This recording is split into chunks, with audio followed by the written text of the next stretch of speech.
India आप तक समाचार, कड़वा लेकिन सच। विश्वास सदियों का, विरासत अपनों की, हर पीढ़ी जिसे पहचाने वो चमक रतनलाल सिवाफना ज्वेलर्स की।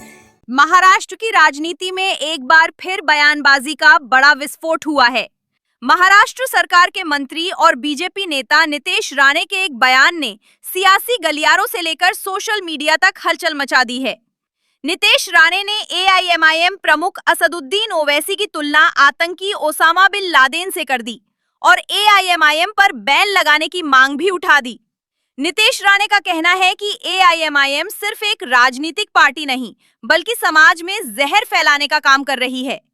एमआईएम और ये एक टेररिस्ट ऑर्गेनाइजेशन है। बिन लादेन और ओवैसी में कुछ फर्क नहीं है।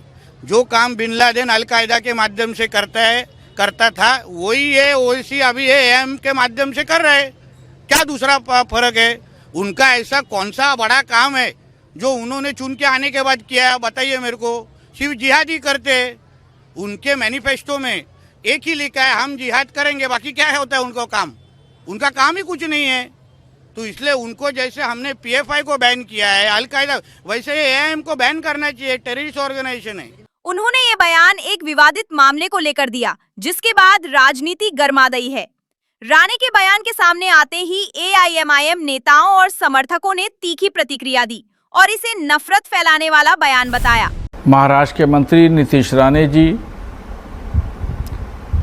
जहर घोलने वाली बातें करते हैं, बेबुनियाद बातें होती हैं उनकी, और वो एमआईएम के अध्यक्ष असदुद्दीन ओवैसी के ताल्लुक से कह रहे हैं कि ये आतंकवादी संगठन है। सरासर गलत है। असदुद्दीन ओवैसी हों या उनके बाप सुल्तान सलाहुद्दीन ओवैसी हों, ये सब लोग राष्ट्रवादी लोग हैं, देश से मोहब्बत करने वाले, देश से प्रेम करने वाले लोग हैं। और एमआईएम भी देश विरोधी संगठन नहीं है, देश के लिए काम करता है। और इस तरह का इल्ज़ाम लगाना ओवैसी साहब पर या एमआईएम पर सरासर गलत है और झूठा इल्ज़ाम है। उनको देखना चाहिए कि ऑपरेशन सिंदूर के दौरान जब भारत की फ़ौजों ने पाकिस्तान के धूल चटा दिए थे, तो फिर उसके बाद में क्या हुआ? उसके बाद में खुद भारत सरकार ने असदुद्दीन ओवैसी साहब को आतंकवाद के ख़िलाफ़, पाकिस्तान के ख़िलाफ़ लड़ाई लड़ने के लिए विदेश भेजा था, और विदेश में जाकर के उन्होंने भारत सरकार की नुमाइंदगी की। सोशल मीडिया पर भी ये मुद्दा तेजी से वायरल हो रहा है। कोई नितेश राणे के बयान का समर्थन कर रहा है, तो कोई इसे लोकतंत्र और राजनीतिक मर्यादा के खिलाफ बता रहा है।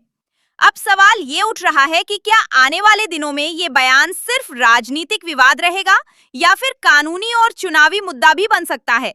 फिलहाल इस पूरे मामले ने महाराष्ट्र की राजनीति में नया तूफान खड़ा कर दिया है। ब्यूरो न्यूज, इंडिया आप तक, मुंबई।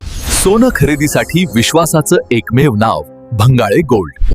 इंडिया आप तक समाचार, कड़वा लेकिन सच।